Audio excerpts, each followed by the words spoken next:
Hi, I'm Louie, an engineer in the machine translation team, and welcome to Meet the Translation API. Often in my travels, I have to translate between many different languages. The beauty of the Translate app is that I don't need to speak all these languages.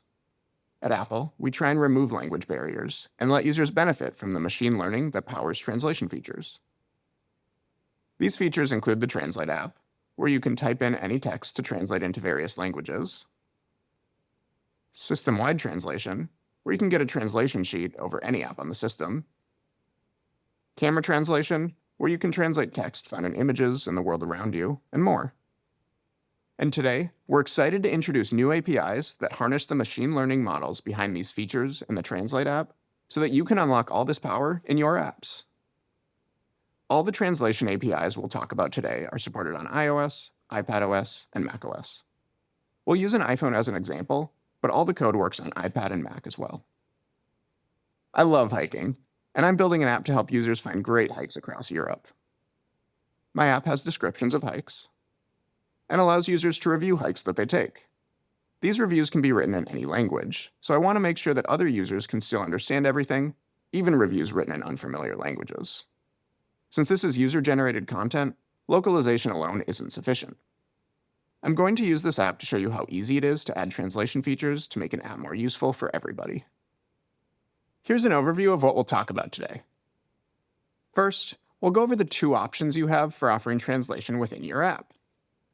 The first is a super simple API to show a translation overlay.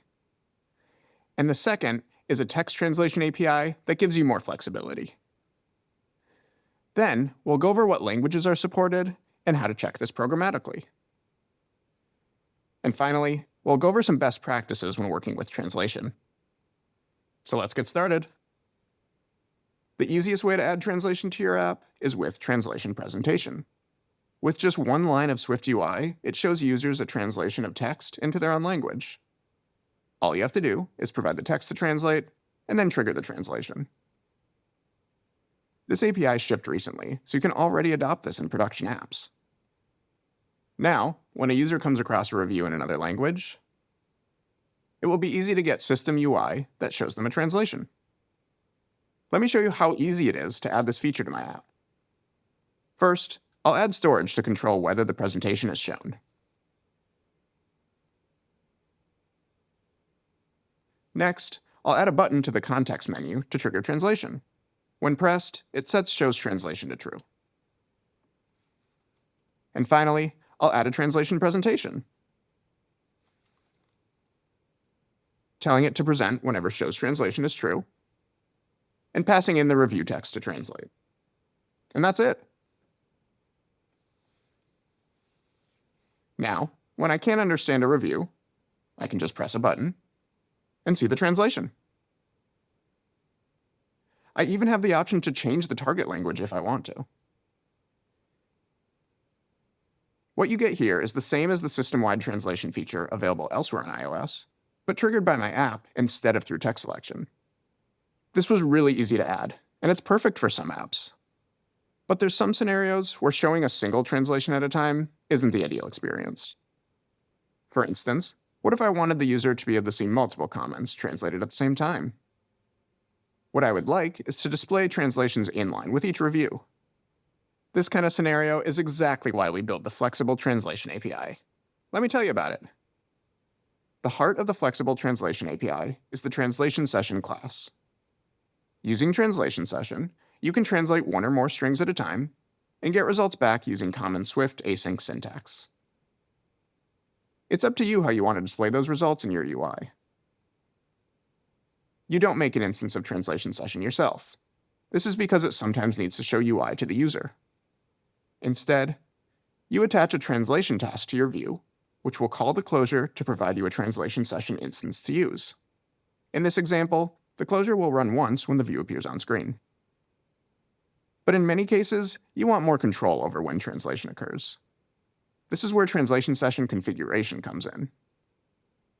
This closure will now run whenever configuration changes. To trigger the translation initially, set the configuration to a non-nil value. If you need to trigger translation again, you'll need to change the configuration so that SwiftUI knows to run the closure again. You can do so by changing the source or the target language, or you can call invalidate on the configuration if you want to translate new text. Let's take a look at how this more flexible API is still really easy to adopt in my app. First, I'll add storage for a translation session configuration. This will start out nil, so that translation waits until the user triggers it. Next, I'll add a translation task that uses this configuration. Anytime the configuration changes and isn't nil, this will be called, providing me with a session to use for translation. Then I'll perform the translation. I ask the session to translate a batch of text. I'm using a function I've already implemented down here to make translation requests out of all the filtered reviews. The results come back asynchronously one at a time. When each result comes in, I call a function I've already implemented that takes the translation response, adds it to the model object, and updates the UI. Now I need to trigger translation. I already added a filtering system to see reviews one language at a time. When I pick a language, there's a button to translate the filtered reviews, but I haven't finished implementing it yet, so let's do so.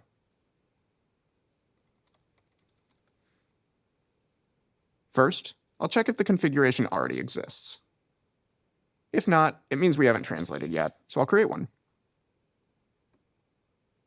I'm just using the default initializer here, which will pick languages automatically. I'll talk more in a little bit about how to control which languages to use. If the configuration already exists, it means we've already translated, but the user wants to translate again. SwiftUI can't see that the source content changed, but calling invalidate will change the configuration, allowing translation task closure to run again and translate new content. That's all there is to it. I'll show you how this works in my app. Now, when filtering for Japanese reviews, with just one button press, translations are added to reviews as they finish, letting users read them all at once without having to translate each one. So it looks like people are saying that this is a great hike, but it's pretty intense. I don't think I'll have time for a long hike on that day of my trip, so let's find another hike.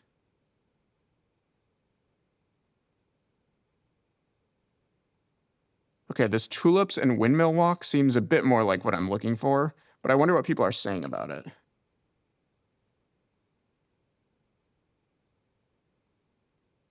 Looks like most of the reviews are in Dutch, so let's translate them.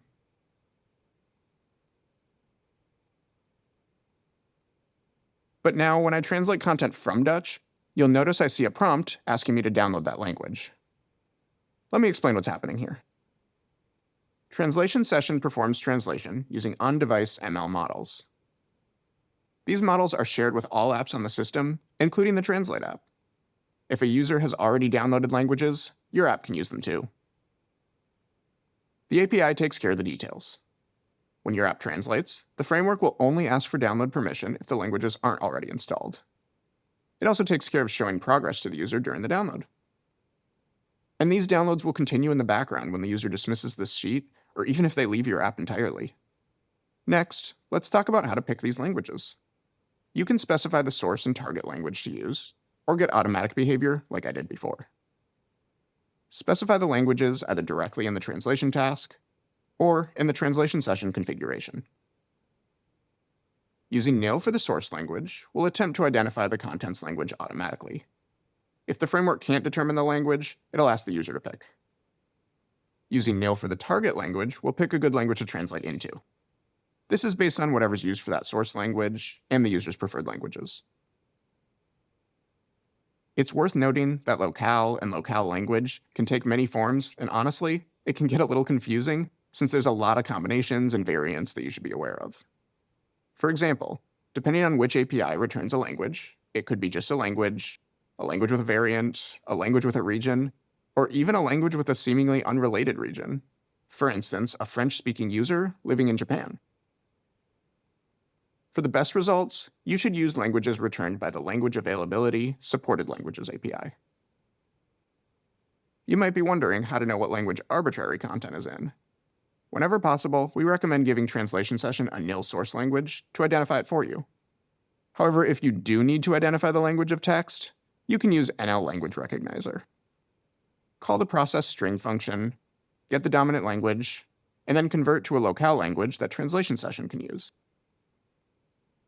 Many apps need the ability to translate multiple strings at a time. This was the case earlier when I translated different user reviews. Or for example, your app might need to translate different strings found in a document or an image. When translating multiple strings of the same language, it's best and most efficient to use one of the batch translation functions rather than the function that translates a single string. You have two options. The former returns results all at once, after they're all ready, and in the original order. This is more straightforward and easy to use, since the ordering is always the same, and it's simple to know what to do with each response. It's also the best to use if you want to wait to show any translations until everything has finished translating. The latter function streams results as they become available, like an async sequence. This is great because it can make your UI feel more responsive, since the first result will arrive sooner, and you can reflect that in your UI right away. When using this function that streams results, you'll want to make sure that you set the client identifier on each request. This way, you'll know which is which when receiving each response. Refer to the documentation for more details here. Next, let's talk about language support. The APIs we've discussed today support all these languages, which are the same as the languages supported in the Translate app. And new this year, we've added support for Hindi. This means even more users can take advantage of translation, both in the Translate app, but now also your apps. You can use the new Language Availability class to check which languages are supported by translation. This list can be updated over time as we add support for more languages. You can also check whether translation from one language to another is supported. The framework doesn't support every combination of languages. For example, if you check the status of both US and UK variants of English to Hindi, it will tell you that the pairings are supported. Or it'll report that they're installed if both languages are already downloaded. On the other hand, if you check whether you can translate from one English variant to another, or from any language to itself, the framework will always report that this pairing is unsupported. While you could have created a translation session with one of these unsupported pairings, every attempt to translate would give back an error. There's even a function to check the status with a snippet of source text instead of a source language. Let's go over a few best practices when working with translation. First, be sure to do development on an iPhone, iPad, or a Mac. These translation APIs don't function in the simulator. Next, be sure to attach both translation presentation and translation task modifiers to the content itself. Since translation presentation is a popover on iPad and Mac, you want to make sure it points to the right view. This code makes the popover point to the button itself, possibly blocking the original view. Instead, attach the modifier to the content or its container. Now, the popover nicely points to the content being translated and won't cover up the content.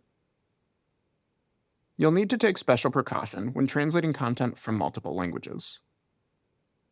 Any batch of requests should have all source texts in the same language.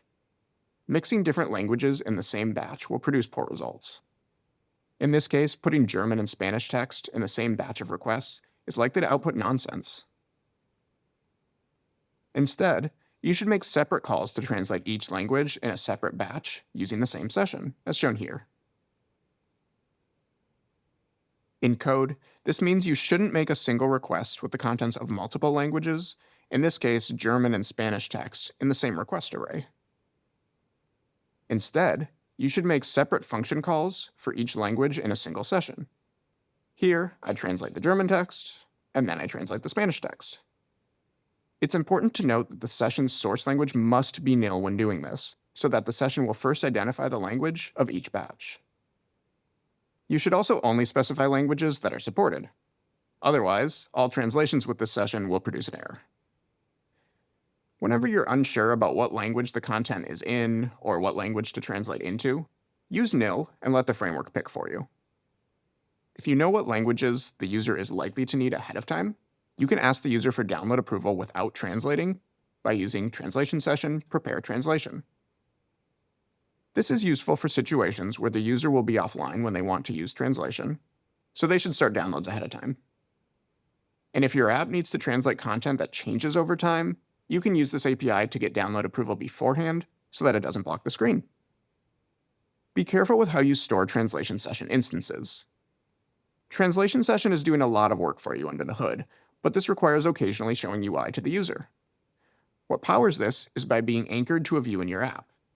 Each instance of translation session is tied to the view it was anchored to, so it won't work if the underlying view disappears. This also means you shouldn't store an instance outside the lifetime of its view, for instance in a persistent model object, since the session may not be usable later on. And finally, there's now a new SF symbol available for translation. You can use this anywhere in your UI where you trigger translation APIs or refer to the translation features that we've discussed today. To wrap up, you should adopt translation presentation as a way to display translations in system UI over your app. And there's also a flexible translation API you can use if you want deeper integration within your app's UI. We always appreciate hearing your feedback using Feedback Assistant, so please let us know if you encounter any issues or there's any enhancements you'd like to see. We're excited for your apps to reach a wider audience using translation. Thank you so much.